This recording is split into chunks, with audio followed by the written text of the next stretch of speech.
अस्सलाम वालेकुम, ब्राह्मण डूबर है और आज हम एक बड़े इम्पोर्टेंट टॉपिक के बारे में बात करेंगे। गिट एक ऐसा टॉपिक है जो कि it's like bread and butter.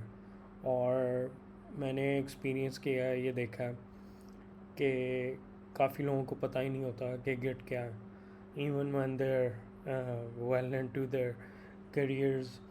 एक साहब थे, सिस्टम्स लिमिटेड से आए, उनको गिटहब और गिटलैब के बारे में नहीं पता था, के फ़र्क के बारे में नहीं पता था। वो सीनियर कंसल्टेंट है वहाँ पे। तो इस तरह के बड़े मैंने देखे हैं जहाँ पर लोगों को बिल्कुल पता ही नहीं है कि जी गिट क्या होता है, गिटहब क्या होता है। तो बड़ी एक शर्मनाक और बड़ी एक कह लेंगे डिसअपॉइंटिंग और फ्रस्ट्रेटिंग सिचुएशन होती है one somebody at one level does not know about Git. तो what is Git?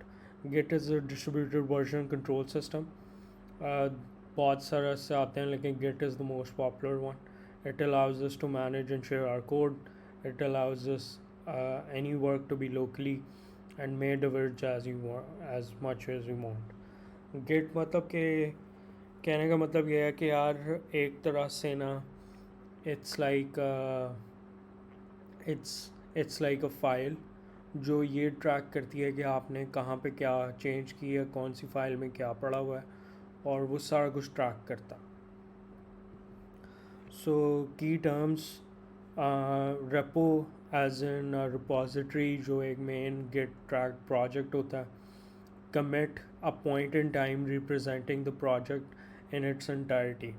कमिट ये नहीं होता कि बस जो जो लाइन आपने चेंज की है वो स्टोर कर रहा, उसके बारे में स्टोर कर रहा। कमिट इन पूरा प्रोजेक्ट की इंफॉर्मेशन स्टोर करता है कि जी ये चेंज हुआ हुआ। इंडेक्स और staging, this is where you prepare changes before committing them. It's like a draft space allowing you to review and adjust changes before they become part of the project's history. ये एक तरह से train station होता है जहाँ पर आप अपनी जो चेंजेस हैं वो प्लेटफॉर्म पे जो है ना स्टोर कर सकते हैं कि जी अभी मैंने ये सेव करनी है या नहीं करनी। अनट्रैक्ड, स्टेज्ड और ट्रैक्ड का क्या मतलब है? अनट्रैक्ड फाइल्स होती हैं जो कि अभी स्टेज नहीं है, जो ट्रेन स्टेशन पे नहीं पहुंची और वो रिपोर्ट ट्रैक नहीं कर रही, वो कमिट भी नहीं हुई हुई। ये वाली फाइल्स सबसे आसानी से आपसे डिलीट हो सकती हैं क्योंकि गिट को कुछ पता ही नहीं है कि जी ये फाइल्स आपको चाहिए कि नहीं चाहिए। Indexed, staged, this is where the changes are to be committed. ये प्लेटफॉर्म है जहाँ पे सारी ट्रेन्स आती हैं, सारे पैसेंजर्स आते हैं। You must stage before you commit and you stage changes by using git add command. See आप मैन पेजेस जाके और देख सकते हैं कि इसके बारे में। ट्रैक्ड का मतलब ये है these are the files that are already tracked by git. तो now a file could be tracked and have stage changes ready to be committed. अब ऐसा हो सकता है कि एक फ़ाइल है और उसके अंदर आप चेंज कर रहे हैं और वो ट्रैक नहीं हुई हुई, लेकिन एक फ़ाइल ऐसी है जो ट्रैक्ट हो रही है और उसके अंदर स्टेज की हुई हैं आपने चेंजेस। इसका मतलब कि वो ट्रेन जो है बस चलने रवाना होने के लिए तैयार है और पैसेंजर्स उसके अंदर आ रहे हैं। Working tree, this is your Git repo. ये एक सेट ऑफ फाइल्स है दैट रिप्रेजेंट योर प्रोजेक्ट। ये तब स्टार्ट होता है, तब बनता है जब आप गिट इनिट और गिट क्लोन कमांड्स यूज़ करते हैं। रिमोट का मतलब ये है कि एक एक गिट रिपॉजिटरी मेरे कंप्यूटर पे पड़ी हुई है, वो मेरी लोकल गिट रिपॉजिटरी है। एक गिट रिपॉजिटरी किसी और के कंप्यूटर पे, मेरे दोस्त के कंप्यूटर पे पड़ी हुई है, वो रिमोट रिपॉजिटरी है। इस केस में गिटहब जो है वो रिमोट है, बिट बकेट है, गिट लैब है, ठीक है। तो ये रिमोट रिपॉजिटरीज होस्ट करने के लिए प्लेटफॉर्म्स अवेलेबल हैं। अच्छा, पहले तो वार्निंग कि अभी अभी तक जो भी हमने देखा है वो, पता नहीं आप लोगों को पता है कि नहीं पता, लेकिन मुझे ये पता है कि लोगों को सिर्फ 5 कमांड से पता होती है: पुश, पुल, ऐड, कमिट, स्टेटस, बस। उसके उसके अलावा भाड़ में जाए, हमें कोई ज़रूरत नहीं है। कोई मसला आता है, कोई इशू रेज हो जाता है, हमें कोई मसला नहीं। तो ये बुरी बात है, आप लोगों को पता होना चाहिए। आपका गेट एक ऐसा टूल है जो कि पूरी इंडस्ट्री, पूरी वर्ल्ड की इंडस्ट्री को एक तरह से मतलब कि रवां दवा रखा हुआ है उसको। तो आज हम उसको चेंज करेंगे। अच्छा, सो पहली चीज़ ये है कि आपने गिट इंस्टॉल कर लिया। गिट इंस्टॉल करने के लिए मैं नहीं बताऊंगा कि कैसे इंस्टॉल करना है, ये आप लोग गूगल कर लें। आप अगर मैक ओएस पे हैं तो मैक ओएस पे आता है प्री इंस्टॉल्ड, विंडोज़ पे आपको करना पड़ता है, लिनक्स पे भी इंस्टॉल्ड आता है। सबसे पहले आप अपना यूज़र नेम, यूज़र ईमेल रखेंगे। ये आपका कोई भी ईमेल एड्रेस हो सकता है कि मैं कहता हूँ कि यार मैंने जाके फ़लाँ एक रिपॉजिटरी है, मैं जाके वहाँ पे चेक करना चाहता हूँ कि वहाँ पे बहुत सारे लोगों ने कमिट्स किए हुए हैं, तो किसी एक कमिट पे मैं देखता हूँ कि यार मुझे ये समझ नहीं आ रहा कोड, तो मैं किसी को रीच आउट करूँ। तो आ, मैंने गलत किया हुआ है, इसको भी ठीक कर लेते हैं। यहाँ पे इसको नेम कर लेते हैं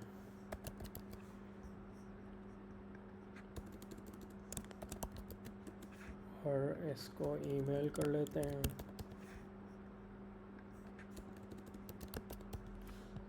ठीक है, तो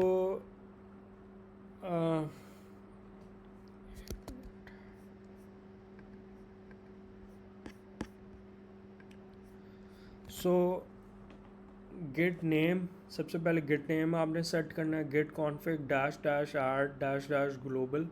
ग्लोबल करेंगे तो पूरे सिस्टम वाइड में यही, जहाँ पे भी आप गिट पे काम कर रहे होंगे तो यही नेम यूज़ होएगा।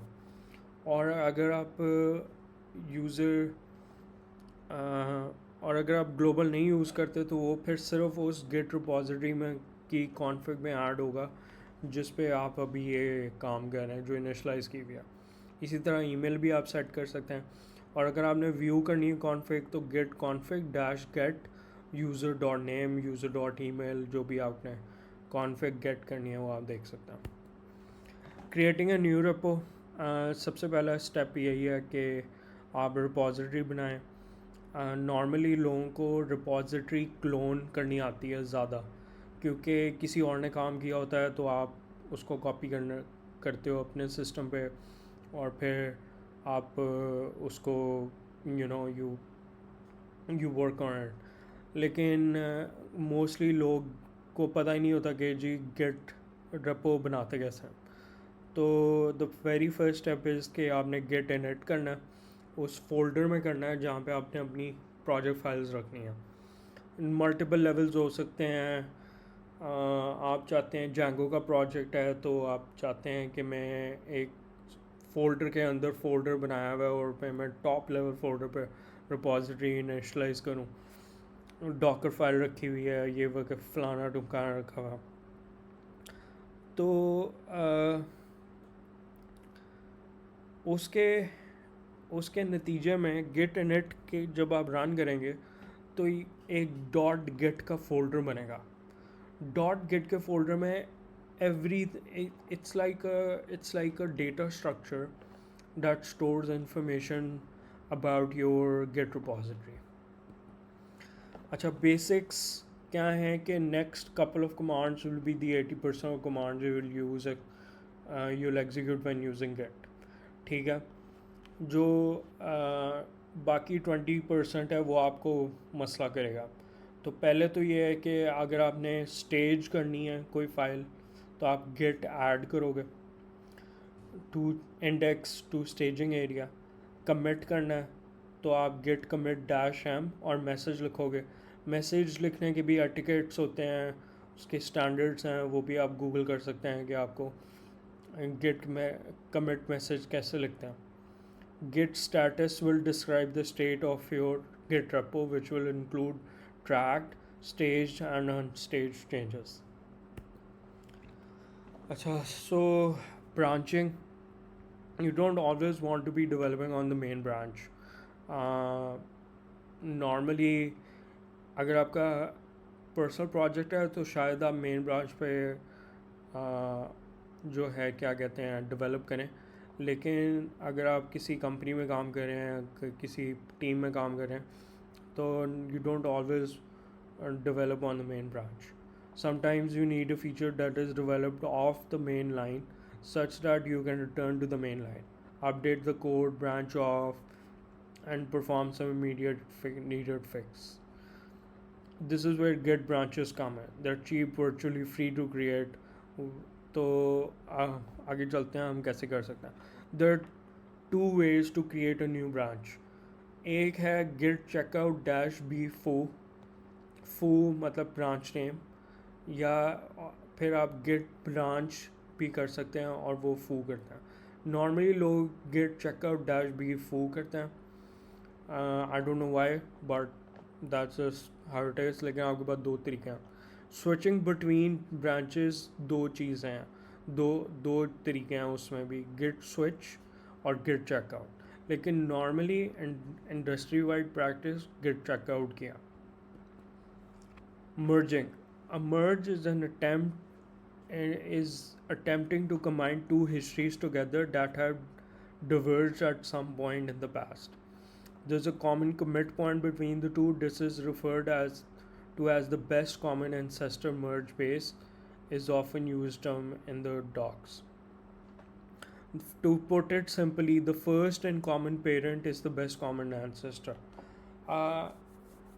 मतलब कि 3 चेंजेस हैं और उनमें से दूसरी चेंज पे डाइवर्ज हो रही है. तो जब गेट मर्ज होने लगेगा तो जो दूसरी चेंज होएगी उसके आगे जब वो देखेगा कि जी एक दूसरी जो ब्रांच है जो मर्ज आप करना चाह रहे हैं वो डाइवर्ज हुई है, तो वो उसको उन दोनों चेंजेस को कंबाइन कर देगा. जैसे आप ये देख सकते हैं कि यहाँ पे मेन टिप है और ये फीचर टिप है.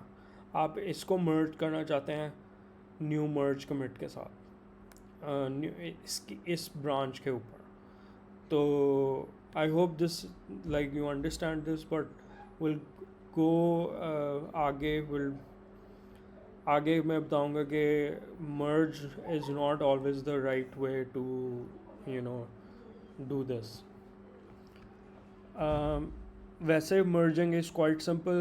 The branch you're on is the target branch and the branch you name in branch name will be the source branch. तो अगर आपकी target branch